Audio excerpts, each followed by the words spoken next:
Whoa. I'm running short of words right now, but I cannot afford this because I have to speak. Thank you so much for all the love, for all the warmth. Thank you for accepting me. Thank you very much.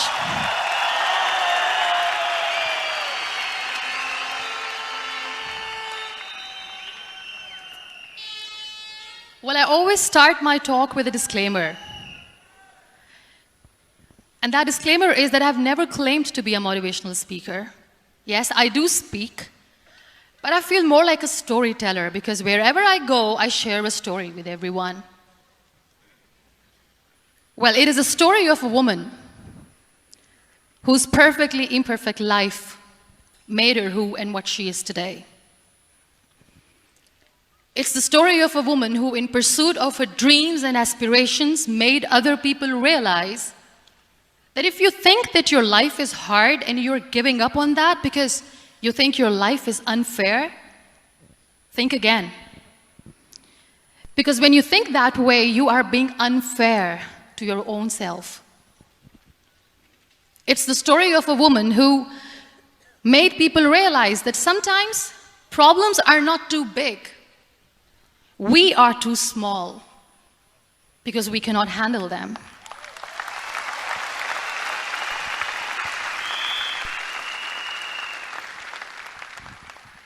It is the story of a woman who with time realized that real happiness doesn't lie in success, money, fame.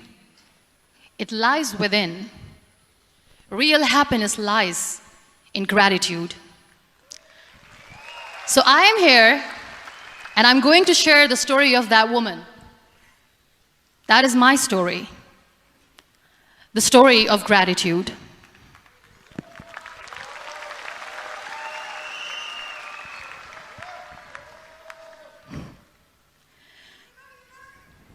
I love you too. I love you all. I believe in the power of words. Many people speak before they think.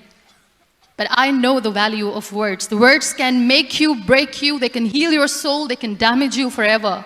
So I always try to use the positive words in my life wherever I go. They call it adversity, I call it opportunity. They call it weakness, I call it strength. They call me disabled, I call myself differently abled. They see my disability. They see my disability, I see my ability. There are some incidents that happen in your life, and those incidents are so strong that they change your DNA. Those incidents or accidents are so strong that they break you physically. They deform your body, but they transform your soul.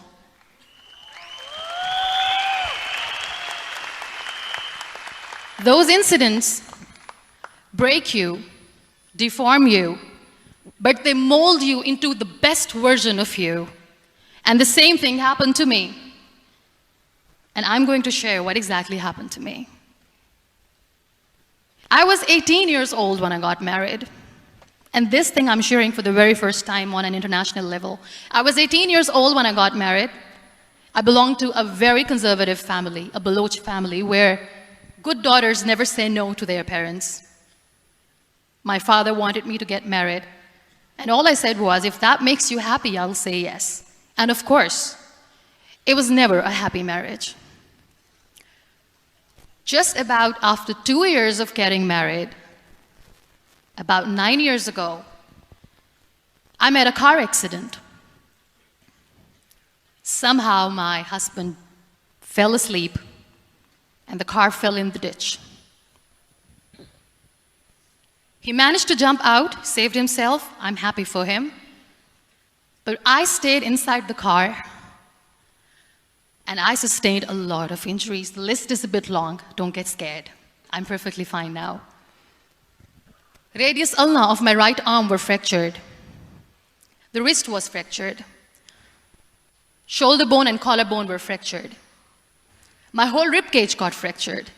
And because of the rib cage injury, lungs and liver were badly injured. I couldn't breathe. I lost urinary bowel control.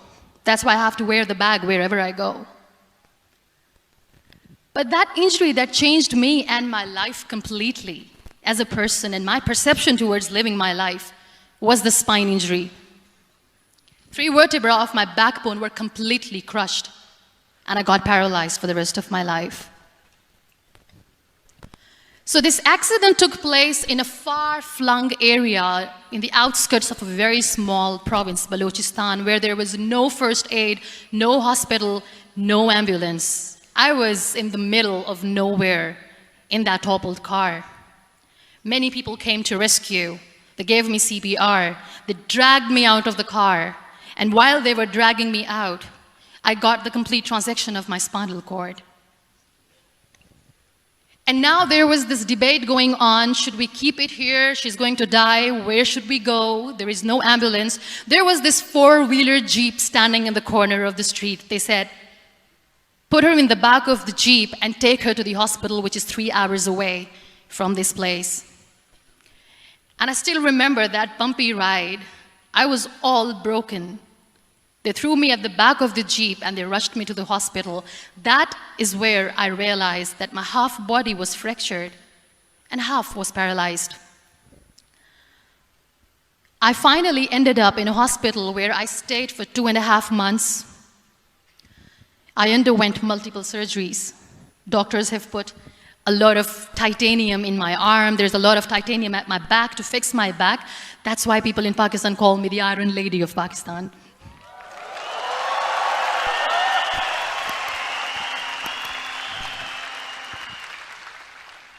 Sometimes I wonder how easy it is for me to describe all this all over again.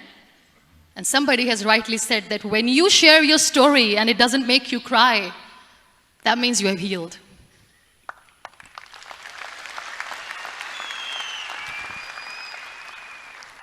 Those 2.5 months in the hospital were dreadful. I will not make up stories just to inspire you. I was at the verge of despair. One day, doctor came to me and he said, well, I heard that you wanted to be an artist, but you ended up being a housewife. I have a bad news for you.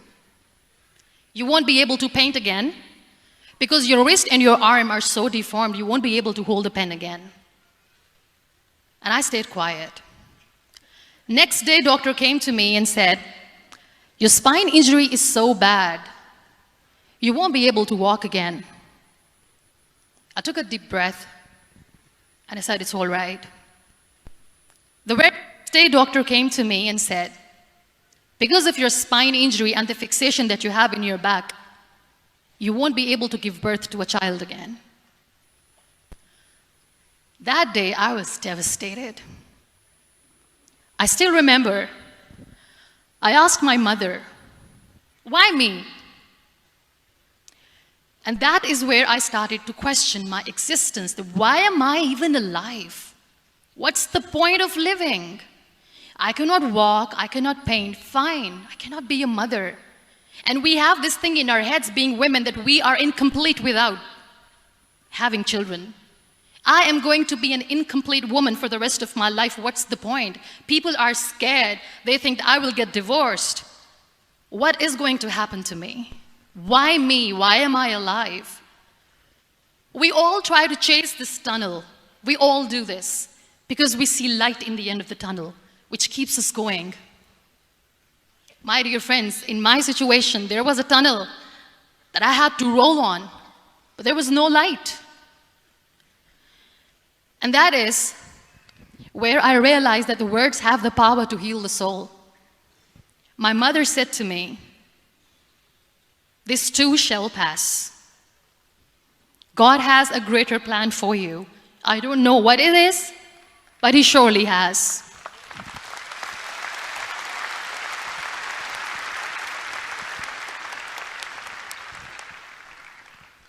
And in all that distress and grief, somehow or the other, those words were so magical that they kept me going. I was trying to put that smile on my face all the time, was hiding. It was so hard to hide the pain, which was there. But all I knew was that if I will give up, my mother and my brothers will give up too. I cannot see them crying with me. So what kept me going was, one day I asked my brothers, I know I have a deformed hand, but I'm tired of looking at these white walls in the hospital and wearing these white scrubs. I'm getting tired of this. I want to add more colors to my life. I want to do something. Bring me some colors. Bring me some small canvas. I want to paint. So the very first painting I made was on my deathbed, where I painted for the very first time. It was not just an art piece or just my passion. It was my therapy. What an amazing therapy it was. Without uttering a single word, I could paint my heart out. I could share my story. People used to come and say, what lovely painting, so much color. Nobody could see the grief in it. Only I could. So that's how I spent 2.5 months in my hospital, crying, never complaining or whining, but painting. And then I was discharged, and I went back home. And I went back home, and I realized that I have developed a lot of pressure ulcers on my back and on my hip bone. I was unable to sit. There were a lot of infections in my body, a lot of allergies. So doctors wanted me to lie down on the bed straight for not 6 months, for not 1 year, for 2 years. I was bedridden, confined in that one room, looking outside the window, listening to the birds chirping, and thinking maybe there will be a time when we'll be going out with the family and enjoying the nature. That was the time where I realized how lucky people are, but they don't realize. That is the time where I realized that the day I'm going to sit, I'm going to share this pain with everyone to make them realize how blessed they are, and they don't even consider them lucky. There are always turning points in your life. There was a rebirth day that I celebrated. After 2 years and 2.5 months, when I was able to sit on a wheelchair, that was the day when I had the rebirth.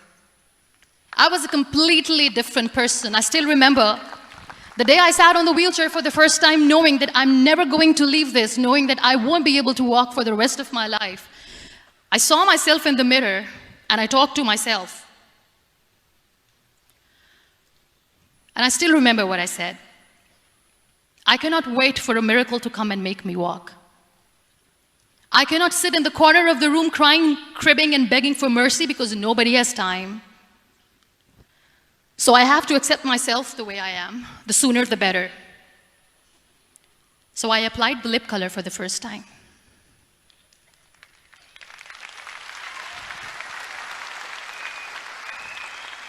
And I erased it. And I cried. And I said, what am I doing? A person on a wheelchair should not do this. What will people say? Clean it up. Put it again. This time I put it for myself. Because I wanted to feel perfect from within.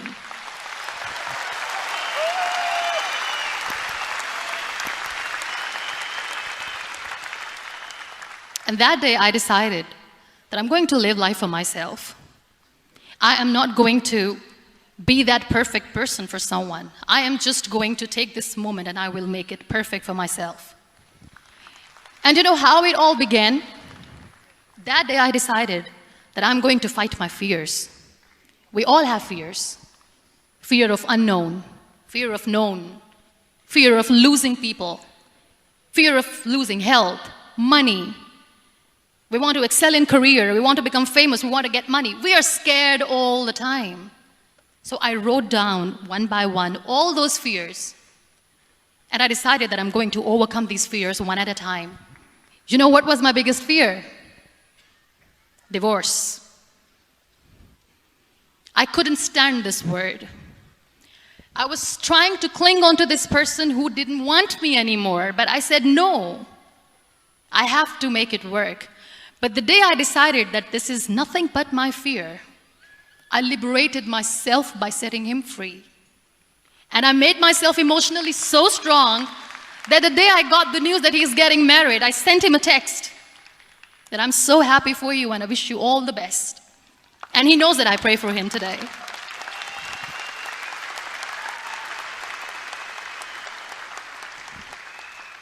My biggest fear, number 2, was I won't be able to be a mother again.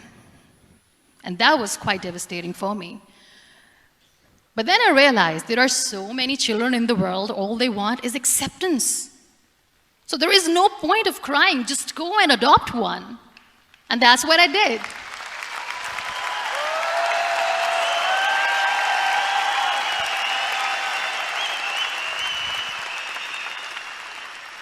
I gave my name in different organizations, different orphanages. I didn't mention that I'm on a wheelchair, dying to have a child. So I just told them that this is Muniba Mazari and she wants to adopt a boy or girl, whatsoever, but I want to adopt a kid. And I waited patiently. 2 years later, I got this call from a very small city in Pakistan. I got a call and they said, "Are you Muniba Mazari? There is a baby boy and would you like to adopt?" And when I say yes, I could literally feel the labor pain. I said, yes, yes, I am going to adopt him. I am coming to take him home.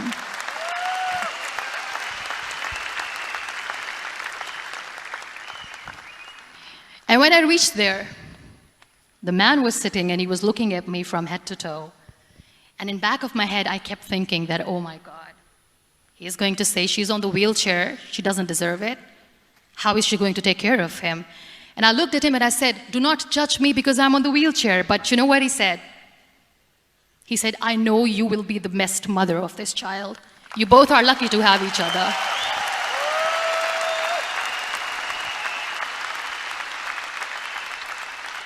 And that day, I was 2 days old, and today he's 6.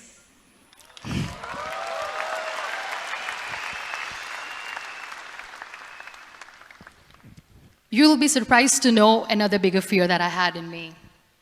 It was facing people. I used to hide myself from people. When I was on bed for 2 years, I used to keep the door closed. I used to pretend that I'm not going to meet anyone, tell them that I'm sleeping. You know why? Because I couldn't stand that sympathy that they had for me. They used to treat me like a patient.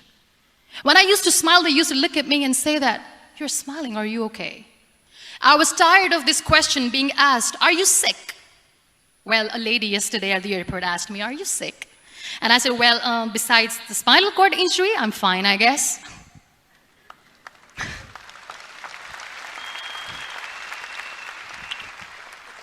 But those are really cute questions. They never used to feel cute when I was on the bed.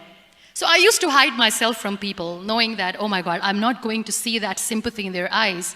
It's all right. And today I'm here speaking to all these amazing people because I have overcome the fear.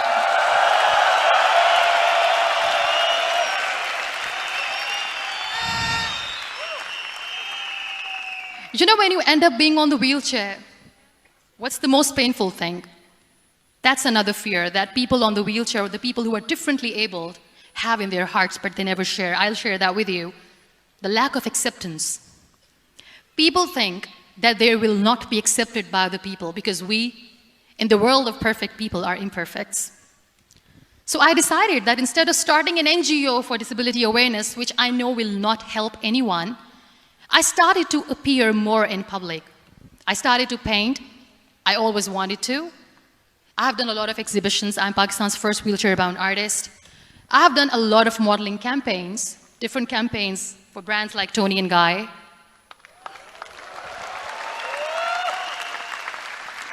I have done some really funny, breaking the barriers kind of modeling.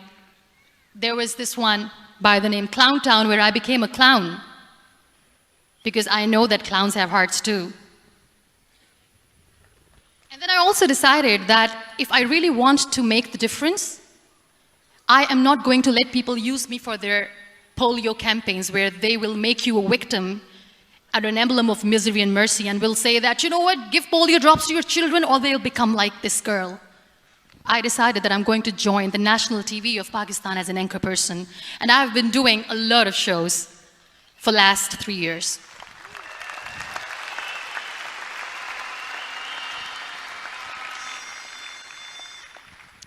So when you accept yourself the way you are, the world recognizes you. It all starts from within. Thank you. I became the National Goodwill Ambassador for UN Women Pakistan, and now I speak for the rights of women, children. We talk about inclusion, diversity, gender equality, which is a must. I was featured in BBC 100 Women for 2015. I'm one of the Forbes 30 under 30 for 2016. And it all didn't happen alone. You all are thriving in your careers. You have bigger dreams and aspirations in life. Always remember one thing. On the road to success, there is always we, not me. Do not think that you alone can achieve things. No. There's always another person who is standing behind you, maybe not coming on the forefront, but behind you, praying for you and supporting you.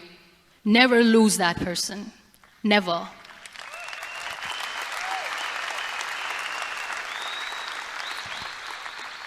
No matter how much I say that I couldn't find a hero, so I became one, I still want to recognize those 3 people in my life who literally changed my life completely, and I get inspiration from them every single day.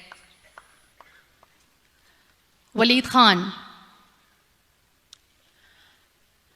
Many people know about the terrorist attacks in Pakistan. We have lost many people. And I'm sharing this with a very heavy heart because we actually have lost a lot of people in this huge turmoil of terrorism. These people are barbarians. They do not see people. They're even worse than animals. They have killed people in mosques. They have killed people in churches, temples, even in schools. There was this terrorist attack in Army Public School, Peshawar, where these terrorists entered in an examination hall and they killed our children. And in that attack, that day, this beautiful boy, Waleed Khan, who was my hero, my real life hero, was the proctor who was taking care of the students, was keeping an eye on the students. Those barbarians shot him 3 times in the face, 5 times on his body, and he fell down. I was asked to give a talk in the school after a week of that terrorist attack. With a very heavy heart, I went there and I spoke. We sang a few national songs. I thought that maybe I've done my part, but deep inside, it was killing me. I could see children injured. I could see children sitting on the wheelchairs, looking at me, wondering, what next? What was our fault? Just because we were here to give examination, we have been shot. So many people, so many children lost their friends.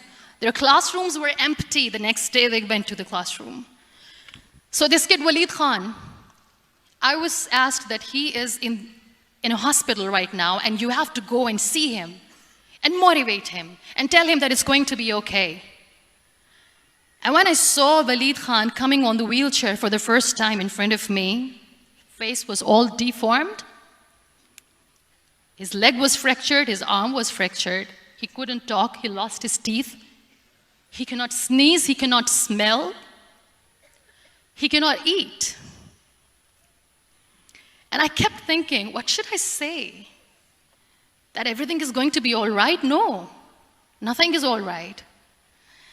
And while I was juggling with the words, what to say, what not to say, this beautiful child, Waleed Khan, came to me and he said, "Are you Muniba Mazari?" I said, "Yes." He said, "Baji, let's take a selfie."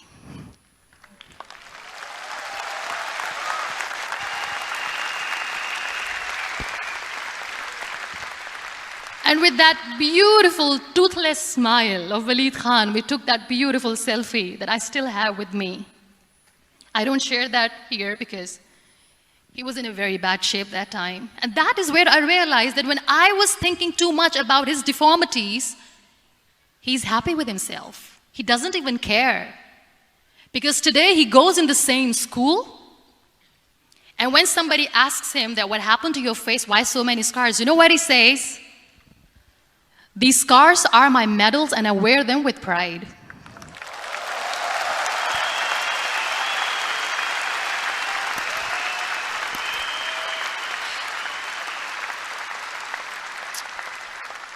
And how beautifully he says the terrorists wanted me not to study. I am going to study. I will become a doctor one day. And this is my way of taking revenge from those terrorists. Another real-life hero, of course, my son. His name is Nile, N-I-L-E, River Nile. I learned so much from this kid. The first and foremost thing is patience. How to be patient when you know that your mother cannot walk, when you know that your mother is different from the other women, when you know that your mother cannot go out and play with you, how to stay calm. He loves football. And when we got the very first football, he was 4 years old. He was super excited. I still remember he came in the room and he said, "Mom, let's play football." And he kept the ball in my feet. And he said, "Let's kick it." And that day I felt disabled. I said, "I cannot kick the ball." And I was down with the same face.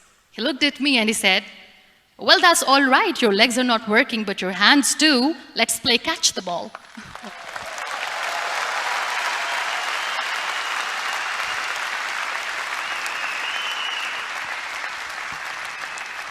You know what, that day he made me realize that when you think your glass is half empty, come on, your glass is half full. It's all in here and here. Last but not least, the woman who made me realize that heroes have no gender. The woman who believed in me even when I was completely at the verge of despair, where everybody left, she was there. And every time I looked at her, without saying anything, she used to look at me and said, "This too shall pass. God has a bigger plan. And one day you will say that, oh my God, that is why God has chosen me." She never cried in front of me. She has always said that there will be haters, there will be naysayers, there will be disbelievers, and then there will be you proving them wrong. My mother.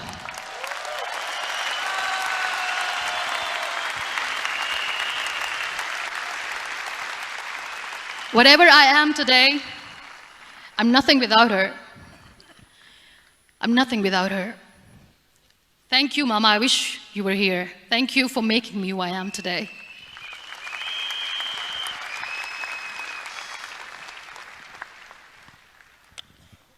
You know what? We human beings have a problem.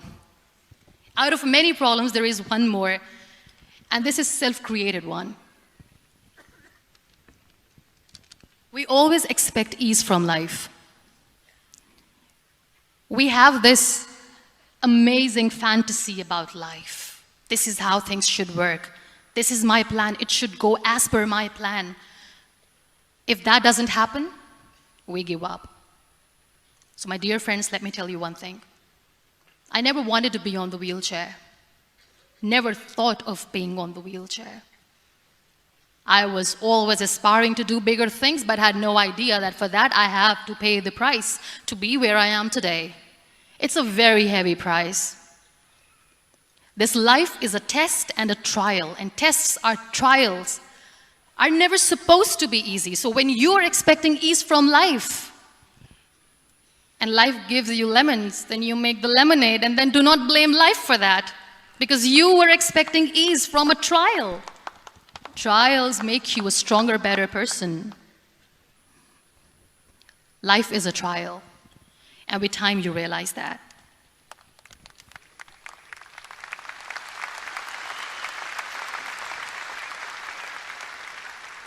It is okay to be scared. It is okay to cry. Everything is okay, but giving up should not be an option. They always say that failure is not an option. Failure should be an option, because when you fail, you get up, and then you fail, and then you get up, and that keeps you going. That's how humans are strong.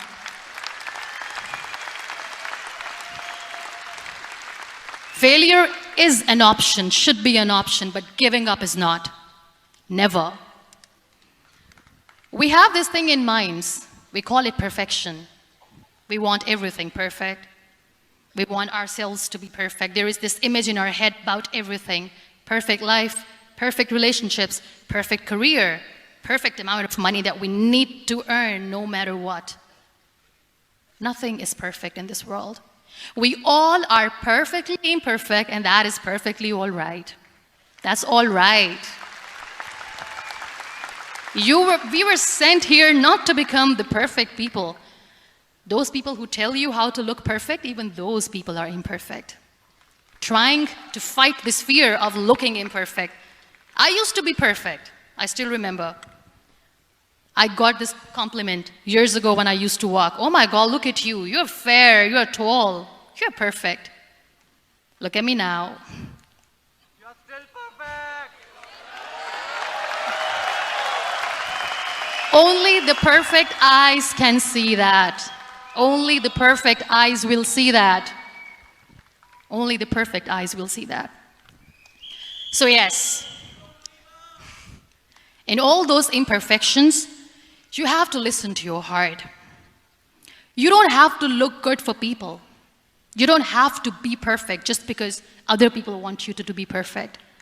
If your soul is perfect from within, that's all right. This is all what you want. This is all what you need to be. Our society has made very weird kind of norms to look perfect and great. For men, it's different. For women, it's different. We think too much about what people say. We listen to ourselves too little. You know what makes you perfect? When you make someone smile. You know what makes you perfect? When you try to do something good for the people around you.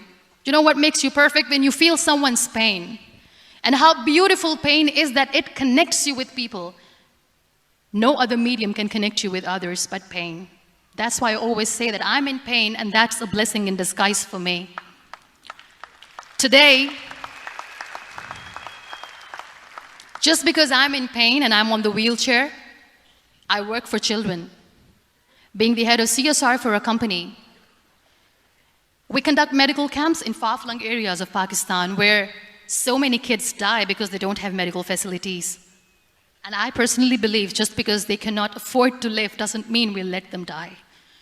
So we give them money, we give them medical treatment, we try to heal their wounds, physical and emotional. And I also work for the beautiful people, we call them third gender, the transgender community of Pakistan. You know what connects me with them? All my imperfections. When I go and I hug them, they never judge me. And this very good friend of mine, her name is Bijli. Bijli means electricity. She calls herself electricity. And I said, are you electricity? She says, no, I'm lightning. I'm as strong as lightning. Because we have very bad power outage, so she doesn't want me to call her electricity. So she says, I am very strong. I'm thunder, I'm lightning. She came to me, and the first time I hugged her, she said, you are just like me. And I said, yes, I am like you. Because to people, we are so imperfect. So how beautiful these imperfections are, that because of these imperfections, you can connect with people. Then why are we all running after being perfect? What's the point?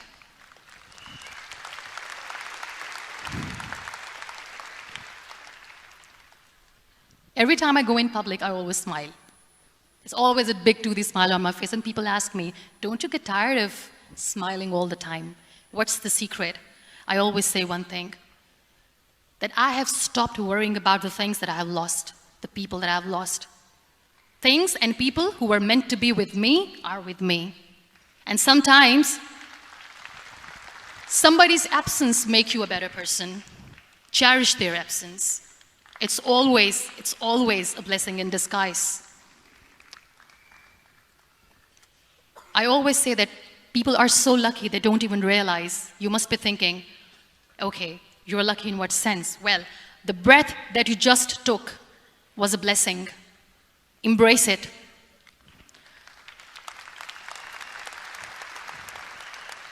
There are so many people in the world who are dreaming to live a life that you are living right now. You have no idea. Embrace each and every breath that you are taking. Celebrate your life. Live it. Don't die before your death. We all die.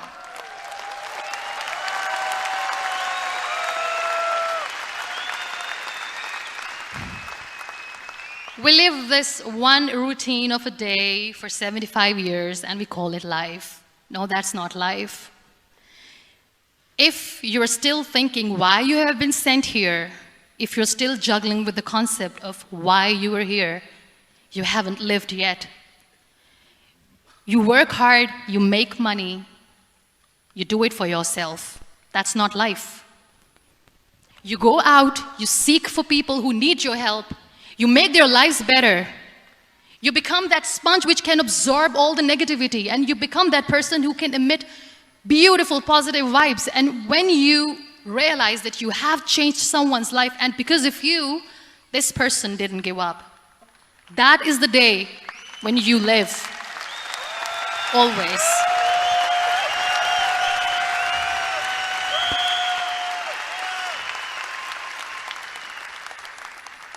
We were talking about gratitude, why I smile all the time. I cry all night when nobody sees me, because I'm a human and I have to keep the balance. And I smile all day because I know that if I will smile, I can make people smile. That keeps me going.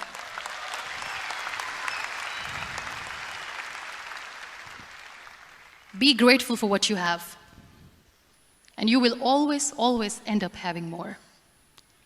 But if you'll cry and if you'll crib for the little things that you don't have or the things that you have lost, you will never ever have enough. Sometimes we are too busy thinking about the things that we don't have that we forget to cherish the blessings that we have. I'm not saying that I'm not healthy and that makes me unlucky, but yes, it is hard. It is hard when I say that I cannot walk. It is hard to say when I wear this bag. It hurts. But I have to keep going, because never giving up is the way to live, always.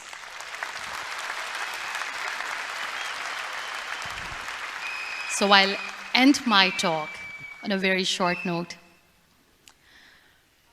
Live your life fully. Accept yourself the way you are. Be kind to yourself. Be kind to yourself. I'll repeat, be kind to yourself, and only then you can be kind to others. Love yourself and spread that love. Life will be hard. There will be turmoils, there will be trials, but that will only make you stronger. Never give up. The real happiness doesn't lie in money or success or fame. I have this all, I never wanted this. Real happiness lies in gratitude. So be grateful, be alive, and live every moment. Thank you so much, everyone.